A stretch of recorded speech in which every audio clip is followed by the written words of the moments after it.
समाजवादी पक्षाचे आमदार अबू आझमी यांनी औरंगजेब हा क्रूर प्रशासक नव्हता असं वक्तव्य काही दिवसांपूर्वी केलेलं होतं.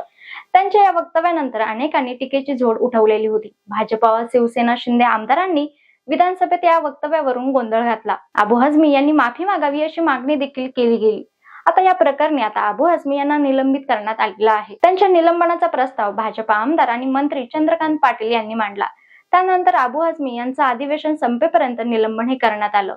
आमदार निलंबन म्हणजे काय? विधिमंडळात राज्याच्या हिताच्या दृष्टीने अनेक महत्त्वाचे निर्णय हे घेतले जातात. राज्याचा अर्थसंकल्प हा मांडला जातो.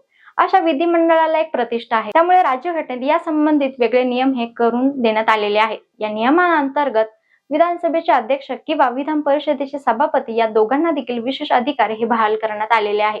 त्यानुसार जर कुठला आमदार सभागृहात शिस्तभंग करतो, मुद्दाम वर्तन करतो किंवा सभागृहाच्या नियमांचे उल्लंघन करतो तर त्याला निलंबित करण्याचा पर्याय असतो. हे निलंबन दोन प्रकारचे असते: तात्पुरते निलंबन आणि कायमचे निलंबन.